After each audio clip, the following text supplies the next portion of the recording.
Yo guys, welcome to a new motovlog on this channel, my second one in English. My name is Flash. If you don't know me, I am a full-time content creator and also a biker since 2013, if I remember correctly. So yeah, I started riding a long time ago, and today we'll talk about the motovlogging setup, which should be now, let's say, complete. We will talk about the cameras that I use. It is a 3-camera motovlogging setup for multi-camera editing, and of course we will talk about the sound. What microphone do I use?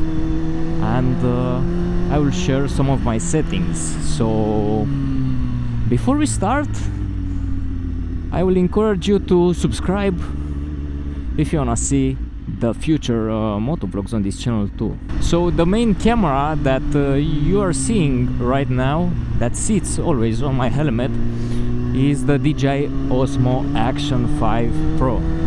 It is somehow brand new. I've just got it a few weeks ago, and this camera is amazing. The action lineup from DJI is amazing.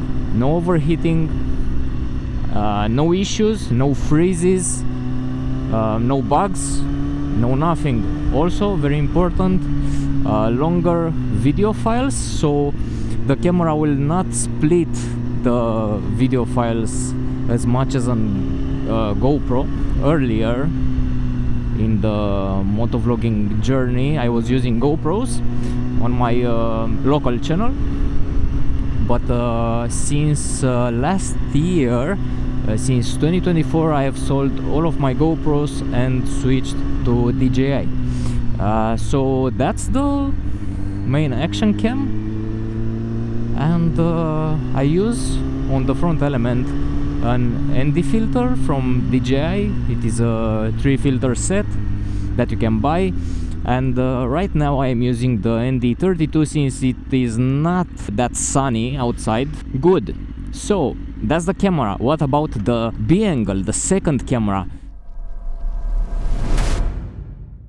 So it is again another Action 5 Pro. As you can see, I'm looking at it right now, and again, amazing camera, same filter, and very important, same settings as the A cam. My third camera that I use is my old DJI camera, which is the DJI, and first DJI camera, the DJI Action 4, which is amazing as it is, but since I wanted to upgrade to the Action 5 Pro because of the better dynamic range and better low light capabilities, I have chosen to use the Action 4 as my C cam, the third camera.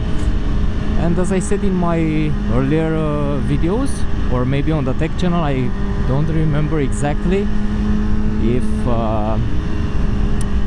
I will see that it doesn't perform as good for its purpose, for the exhaust angle, maybe I will sell it and put some cash on top and buy another Action 5 Pro. So this will be my motovlogging setup from now on.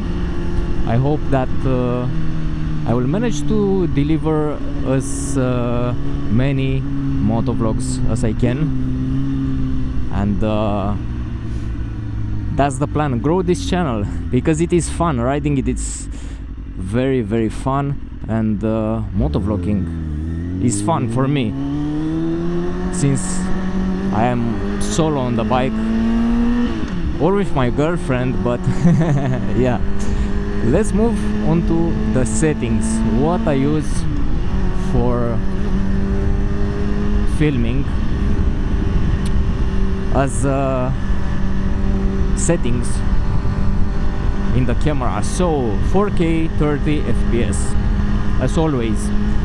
I was planning to switch to 4K 50, but I will lose some light, of course. But the advantage of shooting in 4K 50 is that you can slow some footage in post.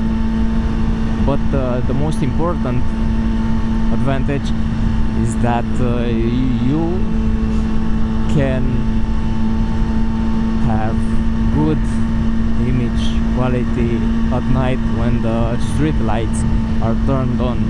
So what's the problem?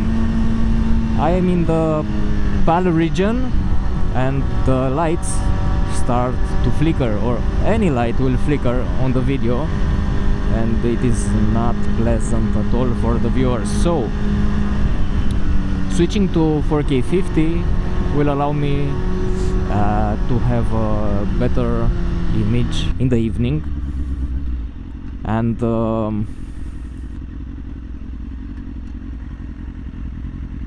I can also do one more thing. Oh my god, the road right here is so bad. Nice car, bro. Citroën. Amazing.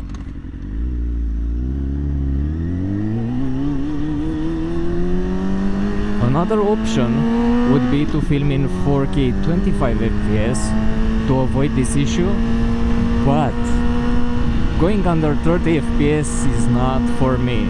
I know that a lot of people say that you should film in 4K 24 FPS for the footage to be cinematic and so on, but I don't like it.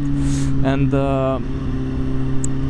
usually I think about it like this: I am not doing anything Hollywood related. I am not trying to create any movie scene, but I like to create nice YouTube videos. So 4K 30 is the sweet spot for me.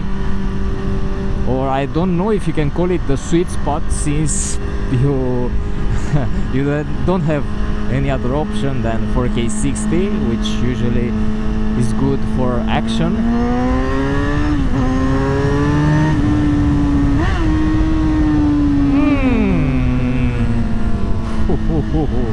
Sorry guys.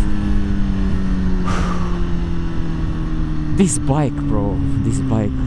Should we talk about the bike in the next motovlog? Maybe we should.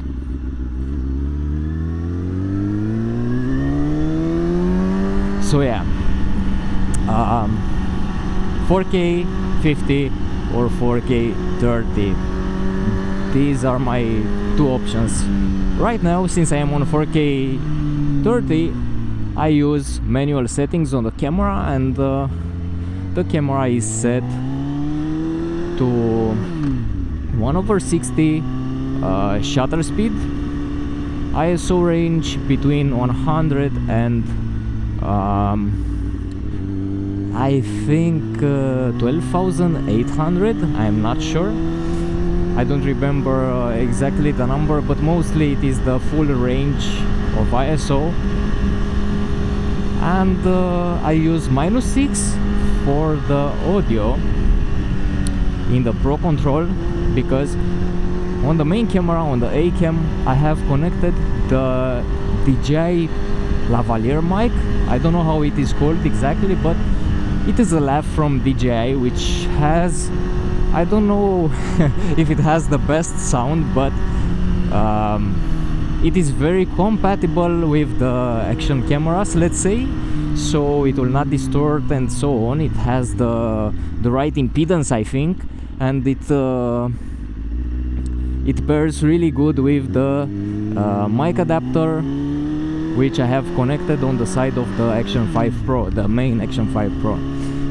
The rest of the cameras have the onboard audio, and I will sync everything in post, and after that I will replace the audio line from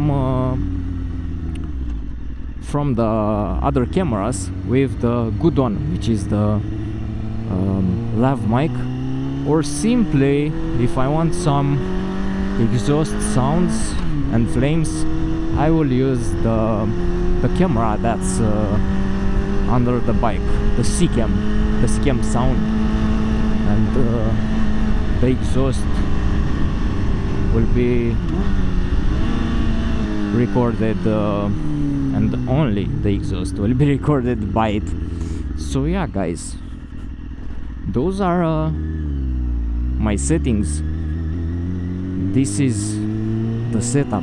The helmet that I'm using is the X-Lite X803 racetrack setup, ultra carbon, and the lav mic doesn't have a very long cable, so it fits nicely under the cheek pad. I hope you enjoyed this video. If it was helpful for you, don't forget to give it a like, and I will see you soon in the next one. Subscribe guys. Flash out.